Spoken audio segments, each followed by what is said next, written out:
Welcome to part 2 of Chelsi Shikongo Talks. My guest is Hildegard Titus, where we continue to talk about women in entertainment. We've had many women on the show who consider themselves as activists. Do you think that the tide is turning for women's rights in this country? Definitely. I think that a lot of women are pushing for women's rights, and also I think also members of the LGBTQI community as well are coming up more. Like 5 years ago, you wouldn't have seen so many activists as you see them now, and people are being very vocal, and I think it works really well with social media as well, where it's giving us platforms to express ourselves in ways that we wouldn't have had chances before. Like not everyone had access to writing in a newspaper or to being on TV, but now with social media we've kind of equalize the spreading of information, and we're able to kind of push more for like the change that we want to see. Do you think we will ever see a woman president in Namibia? And if so, do you think things will change a great deal for women? Actually, I mean, yes, obviously. I mean, I recently read that the prime minister is thinking about running for president. Yeah, I saw that too. Yeah, I definitely think we will see a woman president, but my worry is what kind of woman president. Because I mean, even in the UK when they had Margaret Thatcher as prime minister, like people were like, oh yeah, it's amazing we have a woman leader, but it's also what kind of woman is she? Like, is she a conservative woman? Is she actually going to push for the rights of other women? Like, I think something we've noticed is like, we always talk about how our parliament is 50-50 men and women, but what kind of women are there? Are these women who are restrictive to women's rights? Are these women who believe that women should have the same rights as men? Well, we've seen, we've heard, we've read, so that they're spicy. So so I think, yeah, like we need to move away from like, oh, it's just a woman versus what kind of woman and what kind of rights is she standing for and whose rights. And because we have women who are basically just pushing on patriarchal ideas and who are pushing on the patriarchal agenda. And that's not the kind of woman we want. So, yes. So you are now reading tarot cards. How did you start doing that? So I remember when I was a child, my dad had a collection of books that was like palm reading and tarot and like about the planets and stuff. I remember when I was little, I'd just go through and be like, oh, this is so cool. And over the years, like I remember like in high school, I'd always read in the magazine like about like, you know, the star sign and telling you what's happening that month. And as I got older, I started watching like YouTube videos, and I remember buying my own tarot card, and it just kind of called to me to get back into it. And then I decided to start reading some of my friends' cards. And I know a lot of people are a bit like afraid of tarot, and they consider it witchcraft, and they consider it something like dark and occult. But the way I see tarot, it's kind of a way to help guide people to kind of like listen to their intuition. Because a lot of times, like we've got a lot of like religions that force us to like, you know, believe A, B, and C. And they kind of force us to override our own intuition. And with tarot, it's more just to kind of like remind yourself to like pay attention to yourself. Because if you're aligned with yourself, you can be aligned with the universe and the people around you. And to kind of, if you trust yourself, you can trust things around you. So that's kind of how I do tarot. Are you going to do it professionally? Do you think about, like, I want to start charging for this in the future? I'm actually going to start charging in the spring. Like, for now, I'm still, yes. So for now, if you still want a free tarot, holler at me. But yeah, I think I'm so comfortable. Like, I think I've probably read like around like 100 like tarot people. Wow. And it's really, like, I literally carry them around in my handbag. And like, when do you have them here? Not today. Oh my goodness. But no, usually I have them with me, and like when I'm at a party or if I'm just out, and like if someone feels like they need one, I'm just like, yeah, sure, let's see what we can do. And then we just kind of guide them into reminding themselves about their intuition. What is the one thing that you discovered the most out of the 100 reads that you've had? That one thing that's like, wow, this keeps coming up every time. How accurate it is. Like, cause like it's really scary for me sometimes because it's like I'm a very like energetically like sensitive person, and I can really tell people's energies. And one thing that I do when I read tarot is I always like hold someone's hands just to kind of sense their vibe. And it's very... If I hold your hand, would you be able to sense my vibe? Yes, always. Like when I meet someone, I'm always like, okay. I'm just like, so I close my eyes and you close your eyes. Okay. And you think of good vibes and good energy and stuff. And then I can tell a lot, like if you're a warm energy, if you're a cold energy, if you're open, if you're closed, that kind of stuff. So should I read yours now? Okay, cool.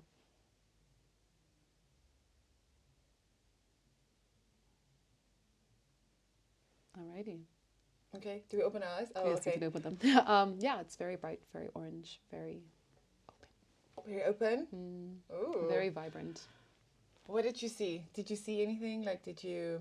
So I don't see like You're life not stories. like a, yeah, of course. But You're I not more like just a see, psychic. yeah, I more see auras and I more see energy, and your energy is very open and very bright. So that's kind of what I can see. Can you see my future? Oh no, I'm not that girl.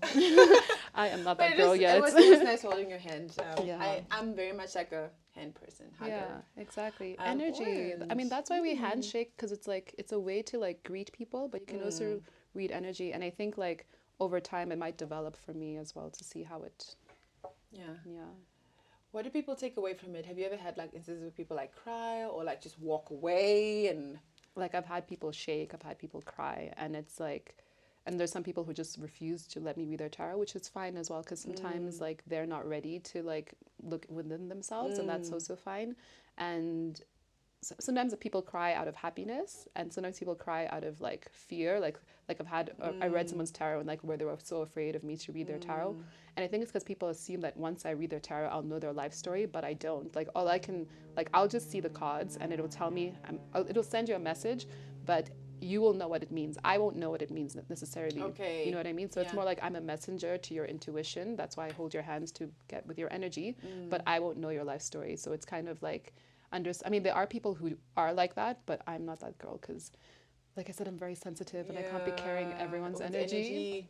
Have you ever had like a moment of fear or felt just a sudden rush of coldness, like death? Have you ever had to tell somebody this card is, you need to check on your family or something? No. Okay. So I'm not that. So there are people who can read, like who read that way, but I'm not that. Like I'm a light worker, so I don't work with like Yes. darkness and stuff. Love that. But a lot of times, so people when they see the death card, they think, oh, someone's gonna die. Where death actually means it's the end of a cycle. So like it's the end of a phase in your life and stuff like that.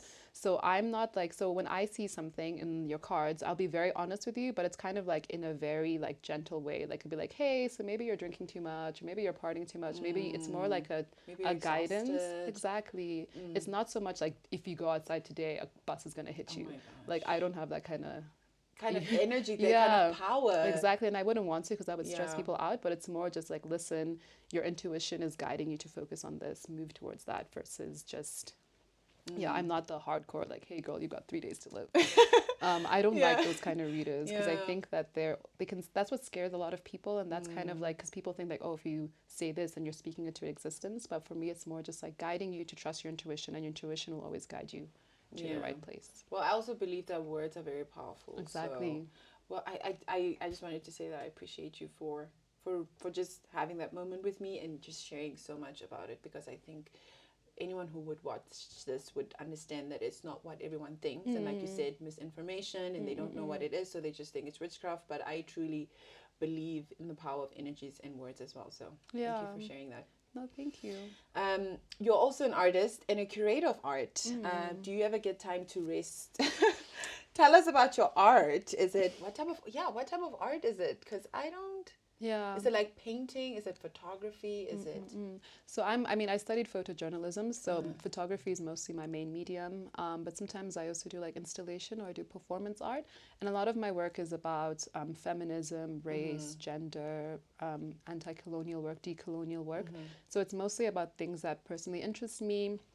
And it's a way sometimes for me to kind of deal with things that I deal with. So like if I'm dealing with racism, or if I'm dealing with sexism, I kind of turn to my art to kind of address those questions, but also ask other people, like, what has your experience been about this? Or why is this considered to be normal and this not?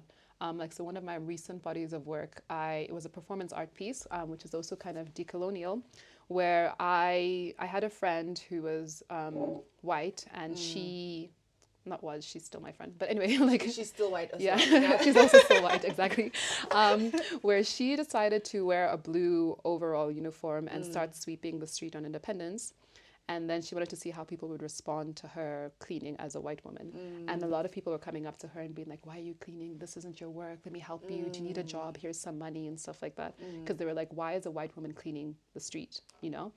And then, which kind of just shows that people assume that there's only certain work that Black people can do. Like only us can be gardeners. Only white people can't be gardeners. They can't be cleaners. They can't be nannies, because of the privilege that they have because of apartheid and colonialism. So my idea was to kind of to do the similar thing and see what would happen as a Black woman if I did the same thing. And I made it more provocative by going out and cleaning colonial monuments. So I wore a purple like maid's uniform, and then I went to clean the Kurt von Francois statue. I went to clean the Christus Kirke. I went to Swakop and cleanse the Marina Dankma. And I was just cleaning. I had my bucket. I was doing whatever. And no one came up to me and be like, hey, girl, do you need help? No one offered me a job. No one did anything because, again, they're like, because I'm Black, I'm expected to be cleaning. I'm expected to be doing this work. So it was really kind of just a question to remind people, like, why do we think this is okay? And why is it normalized for Black people to be working? And it's connected, again, to colonialism and apartheid. I think it's also just the culture shock, and I feel like as Black people we feel like this is all that we can do. There's not something that we can do more, and telling people to dream more. And I think most people think you can only dream if you're creative, right? And I think that's what you said, you know, we are so brainwashed into thinking that this is all that we can do. And will it ever change? Like, do you think it will ever change? Because personally for me, I just feel like we have a long way to go. We have a lot of therapy to go to just like look in ourselves and see like, what is the life that I want to live for myself? Because I feel like as Namibians we're nowhere close to being an individual. We still think as like, I am my family, I'm with my family, like I'm a Shikongo, like I cannot be an individual by myself. So do you think that change would ever come where Black people in Namibia see themselves as individuals, see themselves as equal, that, you know, I can go out there and afford the life that I want to have? I mean, I do think it's possible, but I think something systematically has to change in our country. And like, I mean, I remember reading a few months ago. What do you think systematically would you want to change? Ooh. This is a safe space, don't worry. Capitalism is I don't know. I just feel like, I remember reading the article that said like more than 600,000 Namibians live in shacks. You know what I'm saying? 1.6 million. It's 1.6. 1.6 million. So it wasn't 600. There we go. Even more. Oh, in poverty, sorry. 1.6 in poverty and 600,000 in shacks. Wasn't it 900,000? It was a lot of people. It was a lot of people. It's too many people for a country that's only, 2.5 million. And it's like, yes, we do have upper class Black people. We do have the middle class is growing and everything like that. But the majority of people are still living like hand to mouth and are poor essentially. And it's because we have a system that encourages that. You know what I'm saying? Like, why is it that, you know, a domestic worker is maximum allowed to be paid 1,500 while a CEO is making 70, 100K a month? Like, that's not okay. Like, bread costs the same for everyone. Electricity costs the same for everyone. Water costs the same for everyone. And it's ultimately like, I think we have, because of capitalism and also because of colonialism and apartheid, we've created this thing that like, oh, as long as I have, it's fine. But people don't recognize as like, if we're not all collectively thriving, we're all going to suffer. Like, if someone is hungry in your neighborhood, you're also going to suffer. Like, it's not about like, we should stop thinking about individual comforts and recognize that the better our society is. I mean, Namibia has 2.5 million people. There's no reason why anyone should be hungry. There's no reason why anyone should be cold. You know what I'm saying? Like, we have more than enough. We have so many resources. We've been blessed with all these things, but we're so focused on the individual and we're so focused on our betterment versus others that we're going to continue to see these problems, and we're going to continue to see poverty thriving because we are being selfish. And I think for that to change and for us to have an equal Namibia where people can see themselves as being able to reach anything, we seriously need to look at our individual selfishness. And especially for the rich, the middle class, the comfortable people, like, you need to vote in ways that encourages us to break down these systems that we've, you know, inherited from apartheid, from colonialism, from nonsense. But like, do you think as well that we would ever see a time where we would have another different government in power? Yes, I do. I think the last election really showed the ruling party that they have to change their approach to people, because like, being honest, I never thought that we'd see a day where we'd have so many different parties and people moving away from the ruling party.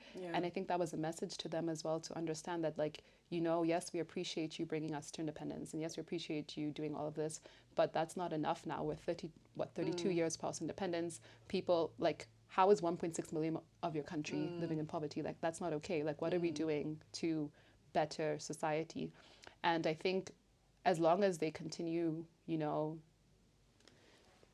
doing things the way they have, nothing's going to change. So, and people are going to start voting elsewhere. And I think it's good. Like, I think a sign of a healthy democracy is a country that has lots of different parties, a country that has lots of, you know, options for people. Because if we only had one or two parties, then can we really call it a democracy? Do you think that they can see that the shift is happening, or do you think they can? Okay. They definitely can. I mean, actually, I've been wanting to start a party as well. Okay, girl. Like I'm all in. I would vote for you 110%. Oh, really? Okay, girl. I would even bring like the whole news just for them to see me cast my ballot. No, honestly, I think it's time, especially like to have more inclusive parties, because I feel like Yes. all our parties right now are super conservative, like all of them. Like if you look at them, like how many parties are pushing for abortion? Equal rights, How many parties are pushing for the LGBTQ community? reproductive health. How many people are pushing for disability Yeah, rights? You know, inclusion. exactly nothing. You know, so it's like again, like I think it's time that we Yeah. congregate and say, Is it going to be like a women political party? Are we going to wear like berets and like black, like are we going to be like the Black Panther? the matching. No, Yes. I think it's basically going to be the most inclusive party possible, and I think it's important that everyone is brought to the table, because it's clear that even though we have parties that have women there, again they're kind of, Yes. you know, they're still pushing a certain agenda, and I think it's time for us to really recognize that everyone's rights matter and everyone needs to be seen, heard, and represented. And I mean, like, especially like with disability rights, like how many times do you go to a building where it's only stairs, you know, or Yeah. where there's no braille for someone to read, or where there's no like audio descriptions for people, like, you know, again, like we really need to make sure that everyone's being heard and everyone's being So represented. the agenda is being an inclusive party. Essentially. Do you see Namibia like accepting it, ready for that change, that type of political party? I hope so. I mean, I think in time, like, more people will recognize that, like, because I think a lot of times that what we do is like there's an issue that affects us, so we fight for that. But once our issue's sorted out, we're like, okay, bye now. And that's kind of where the problem is. And I think hoping with this party that people recognize that, like, look, as long as my neighbor is suffering, I'm also suffering. So until we're all comfortable, we're not going to stop pushing for rights and for the betterment of our fellow Namibians. Would you be the leader? Because I feel like you would be amazing at it. Because people already know. Stop. I you mean, know, obviously, so- like, I think, like, in the beginning, because I, like, obviously I'm working, like, on the constitution and the policies that I would think would be important. I think, again, like, leaders, an important thing about leaders is knowing when to leave, you know, and to let the next person take over. So I think in the beginning for me, like, there are things that I want to talk about, but then in time, I think the next people who can also maybe, who can perceive things that I'm not able to, or can push things to the next level, would also be kind of I a mean, thing. the president of Ukraine was a stand-up comedian. So, Listen, and he it's became a president. So it sign. is possible. It is possible. definitely a sign. Should probably go hold his hand and just be like, Get his vibes. yes, Yeah, I get hear his you. blessing. Just be like, I am running a political party. Yeah. You should come. Yeah, no, Just come definitely. check it out. Yeah. Comedians for the would win. you, yeah. Would you encourage young people, especially girls, to think about a career in the arts and entertainment? Definitely. I mean, I think like we are creative, you know, Yeah. and like we are so talented, and I think like we should be able to create our own narratives on how we want to do it. So for whatever you're interested in, whether it's arts, whether it's STEM, politics, whatever, like the sky is the limit. And I know that a lot of times people will tell you how far you can go, or you might have like, sometimes what happens is sometimes you go into workspaces where, you know, the men will try and keep you down, or where other women who have power will try and keep you down. And I think it's important for us as women, as members of the LGBTQI community, to kind of widen the table instead of being like, oh, I'm here now, the rest of y'all can stay. Like, I think as long as we're always passing it forward to the next person, it's the most important thing. What do you think are the biggest needs in the arts in Namibia? Respect. Yeah, Respect. Like, I think a lot of people assume because it's Namibian that it's not world class. Do you know what I'm saying? Like, even like with the Amapiano songs that have been coming out, all of us, people are like, oh, that's from Namibia? Really? This person is from this town? No way. Like, how can we be internationally recognized, but in our own country, we don't give people the same respect and the same accolades? It's like, I feel like a lot of times, like, we only respect Namibian artists or entertainers if they've been recognized from the outside, but on the inside, like, will you go to this person's show? Will you support them, buy their album? Or we make people work for exposure, you know what I'm saying? And exposure doesn't pay the rent, doesn't put food on your table. And I think especially like in COVID, like a lot of us were forced to be at home, and a lot of us turned to entertainment, we turned to the arts, we watched movies, we listened to music, we, you know, like, we need to recognize that arts is an integral part of humanity. Like, we human beings are we create to kind of, you know, to think about life, but also to celebrate life and to celebrate the beauty of it. And I think we need to value the people who create art because it's such an important aspect of society. Do you think there's enough funding in the arts industry?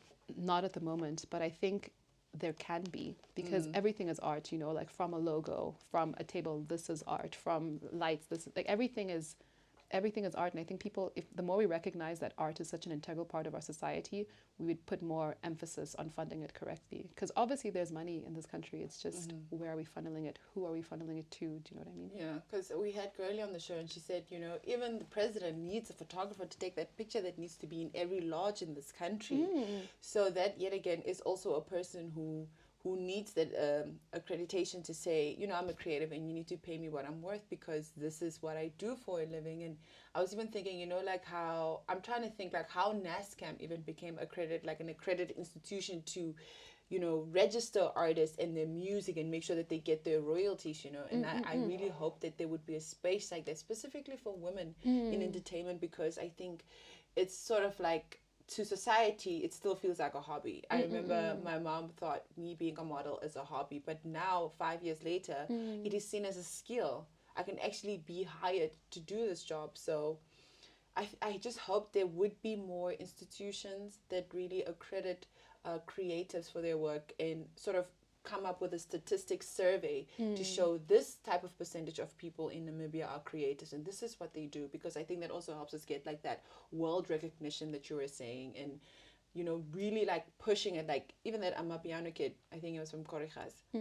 they should have just gone in there, accredit the song, make sure, yes, it's on every streaming platform, but make sure that, you know, like when you look up a song, for example, of DJ Khaled, you see that it is accredited and it is under his name, and that if you use it on any other platform, it will be blocked. But we don't have that same respect for Namibian creatives. So I really hope it starts with the institutions, accrediting people and making sure that their work stays protected. Yeah, definitely. We ask every guest this question: if you could give your 16-year-old self advice, what would it be? Ooh. My 16-year-old self. Yes. What were you doing at 16? I was doing a lot. I feel like I'm always doing a lot. Which is good. A lot is always good. Yeah. I think kind of just to like recognize that failure is not the end of the world. You know what I mean? Because I feel like when I was younger, I put so much pressure on myself to be perfect, to do this and this and that. But I think kind of just to kind of have empathy for myself and recognize that like even setbacks are moving me in the right direction of where I need to go. So to kind of believe in myself and know that like failure is not the end, it's a redirection. Like rejection is not the end of the world, it's a redirection. And it's all lessons that will push you to the place that you need to be. Yeah. Do you have any more ambitions? What would you still want to do, achieve? Like fly to the moon or? Definitely this party number one. Also just getting pads and... How close are you? Like, did you already like register the name, everything? I'm busy. So basically, like to register, you need to have like 500 signatures from every region. Every region. Do you know 500 people in we'll make a plan. We'll make a plan. I mean, like, I hope that like with the workshops that we've done in different regions, that maybe like the kids will come or their parents will come, and you know, like I'm sure. Do you need funding? Not at the moment. Right now, we first need our signatures, and then we do need. I think you need 500 from each region, and then you need 20,000 for the final thing. But I think the signatures first, and then we can... How are you doing so far? How many do you have? I first need to put in the paperwork, so we're still... I want to get it done before the end of the year, but I'll keep you posted on it. I would love to sign from Commerce, and then I'll go to Erongo and sign there as well. Yeah, exactly. No. How would they know? They will know. I would know. We want to be ethical. So. Oh, okay. It's fine. I could convince somebody to sign for me. Exactly. No, basically what we'd probably do is we'd hand out like for whoever lives in the different regions and like, hey, please sign if you want this party. So you really think the tide is turning? It is time, guys. I mean, the next election is what, in 2-3 years? So. Because I saw in the newspaper the other day that people are selling Nazi rings. Yeah. So. Yeah. Is it maybe just like on the surface, but like background it's still just like the same gatekeepers just making sure things stay the same, or do you feel like there is a light at the end of the tunnel and it will shed on everyone?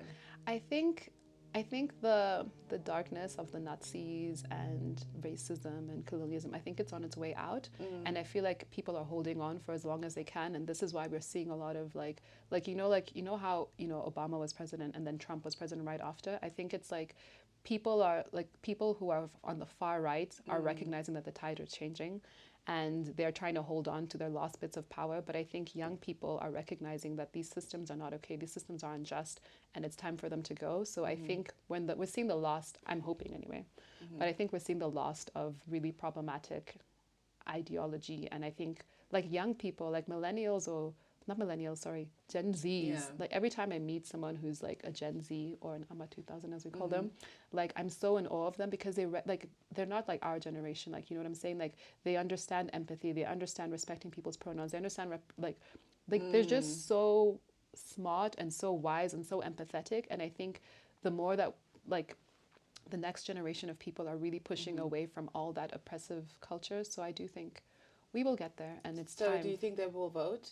That they would vote for inclusion, for your inclusion agenda? Yeah, definitely. Because they're the most, every time I meet someone who's like, an AMA 2000 or Gen Z, sorry, I'm a millennial, I'm old, but like I'm always just in awe of how inclusive and caring they are. And I think that's the way that the world is moving. And the generations who want to oppress people and have power and, exploit people, they're on their way out. And they're not afraid to ask questions. They Yeah. are very, very intuitive people. They really want to know things, and they're not afraid to ask you, because we always have to say, with all due respect. Yeah, exactly. Sir. They're just like, so what do you do? They know their rights. Yes. The AMA 2000s know their rights. Like, actually, you cannot talk to me like that. I don't even know all my rights. They know their rights, and that's how it should be. Do you have a timeline for the political party? Do you have like a short-term goal for it so far?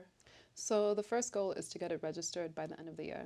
And then for the next 2 years, it would be to campaign and to also kind of go out to the different regions and kind of figure out what people need. Because obviously what people need in Khomas is not the same as what people need in like the Oshana region or in the Hardap region. So the first thing is registration. Then the next 2 years, just kind of get on the ground, understand what people need. So by the time the next election comes for like the parties and stuff like that, then we can kind of at least get on the ballot. And even if it's 1 seat or 2 seats, and then again, wait for the next stage, because I mean, Namibia has this rule that you can't be president until you're 35, and there's a long way. Yes. But you can 35. There's wow. It's funny how there's a minimum for presidency, but there isn't a maximum. Same for chefs. I think you need to be at least 45 or something, 38 or 45 to be like a head one. Yes. Wild, which is very spicy considering that the majority of our population is under like 35. So it makes sense that we have So yeah, definitely registration, and then the next 2 years will definitely just being on the ground and recognizing, because I think it's important to start campaigning way before elections, because most of the time, like, we won't hear about parties until 6 months before the election. But like, where were you in the other 2 years? Why weren't you asking us what we need? Why weren't you on the ground meeting people and recognizing? Because I think a lot of times we have this idea of what people need instead of just asking them. Amazing. Well, I'm just like taking all the information in that you gave me today, and it was just such a pleasure having you on the show, and just like hearing what you have to say, your 2 cents on politics and women health. And yeah, I'm just so like proud to be your friend and just to have you on here. So thank you for coming, Hildegard. I truly appreciate you making time today and just coming on the show and sharing with us about your life and just being a woman in entertainment. Thank you so much for having me. Hildegard, thank you so much for appearing on Chelsi Shikongo Talks. Don't forget, all our episodes appear on all platforms, including the 99FM app, YouTube, Spotify, Apple Podcasts, Amazon Music, and Google Podcast platforms. Plus, you can download every episode to listen again. Please join me next time for Chelsi Shikongo Talks.